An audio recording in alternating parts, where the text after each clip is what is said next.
तो सीन वहीं से स्टार्ट होता है जहाँ पे दोनों अपने तलवार लेके रेडी हो जाते हैं, जहाँ पे बोलते हैं ठीक है मैं तुमसे फ़ाइट करने के लिए तैयार हूँ, और दोनों रेडी हो जाते हैं। और शुरू होने से पहले ही गेम ख़त्म हो चुका होता है। उसे बहुत ख़राब से पीटती है और उसे मार मार के रेड हेयर वाले बंदे को हॉस्पिटल पहुंचा देती है। और आप बाकियों को तो लगता है कि बंदा कहीं पहली बारी में ही तो मर तो नहीं गया। ये सब सोचते हुए मैं तो बस यही सोच रही थी कि कहीं मैं उसे मुंह पे मार के उसका मुंह का शक्ल ना बिगाड़ दूं। मैंने काफ़ी मुश्किल से उसे अपने हाथों को रोका है। और पता नहीं मेरा नाम फिर से अब कौन चिल्ला रहा है। अब तुम क्या कर रहे हो, क्या काम है? अच्छा, मुझे एक बात तुमसे कहनी है। क्या तुमने जो भी मेरे साथ फ़ाइट की उसके लिए थैंक यू। क्या बात है, मैंने तो कुछ भी नहीं किया, हमें तो फ़ाइट ही करनी थी। नहीं, ऐसी कोई बात नहीं है। तुमने मेरी इतनी सारी है, इतने तरीके से तुमने मुझे सिखाया एक मैच में कैसे फ़ाइट किया जाता है। तुमने मुझे सिखाया है कि ओवर कॉन्फिडेंट होना काफ़ी नहीं होता है, एबिलिटी नाम की भी कुछ चीज़ होती है। और जब मैंने तुम्हें देखा, तुम्हें देखते ही मैं शॉक में चला गया। कोई इतना ताकतवर कैसे हो सकता है किसी से?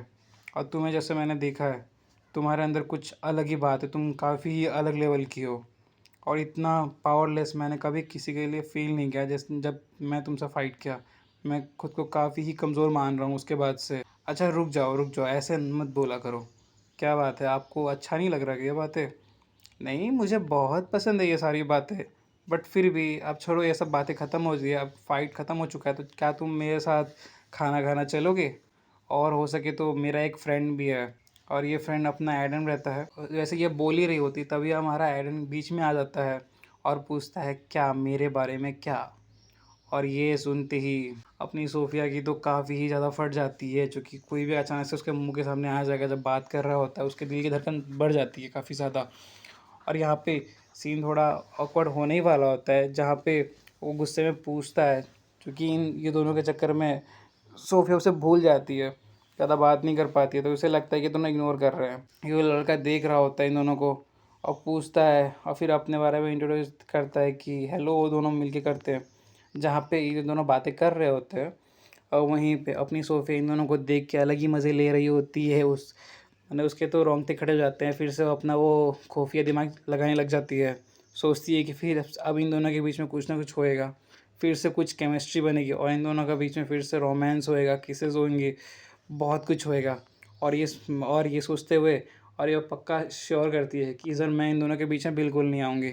ये सब सोच ही रही होती है।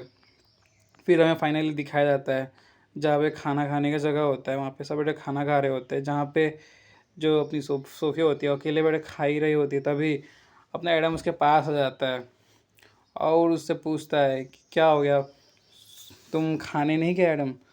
तभी वो एडम बोलता है क्यों, तुम्हें मेरे साथ खाना अच्छा नहीं लगता है क्या? और तुम्हें पता है अब मुझे किसी और के साथ छोड़ के आना मुझे कैसा लगता है? और वो बंदा तुम्हें इसके साथ छोड़ के आया था, वो बंदा पूरे टाइम ही तुम्हारे बारे में पूछ रहा था कि तुम मुझसे कहीं क्लोज तो नहीं हो, तुम मुझसे कितना जानते तो नहीं हो। हाँ, ये कितनी बुरी बात है। मुझे पहली बार इतना बुरा लग रहा है कि मैं किसी से ऐसे खाना खाने गया और वो उसने मेरे बारे में नहीं, बस सिर्फ तुम्हारे बारे में पूछा है। ऐसा कोई कैसे कर सकता है? तो ये सोचते हुए सोचती है कि मेरी गलती कुछ नहीं है, मैंने कुछ भी नहीं किया।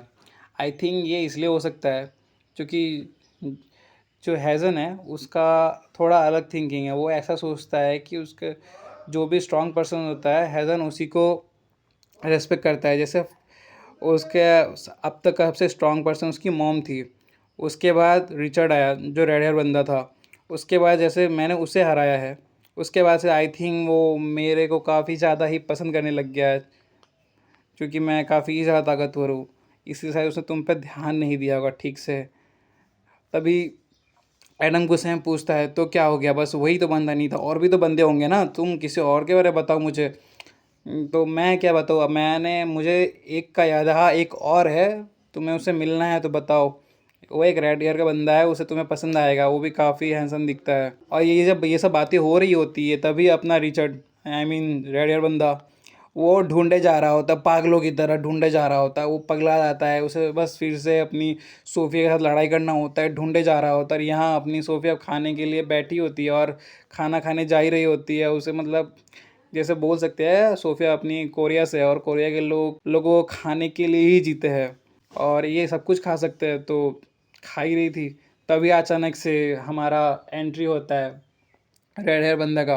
और वो जब एंट्री मारता है, जो कांच का गिलास होता है वो गलती से उसके खाने में गिर जाता है। और ये जब ऐसे गिरता है तो सोफिया शॉक में रहती है, जैसे वो देखती है कि उसके खाने में कांच गिर चुका है और उसका आवाज़ बुलाया जा रहा है ज़ोर से। और ये देखते हुए सोफिया पगला जाती है, काफ़ी गुस्सा हो जाएगी, उसे बहुत भूख लगा होता है और ये सब सोच ही रही होती है। तभी अपना रेड बंदर वही बोल देता है जो उसे बोलना नहीं चाहिए था।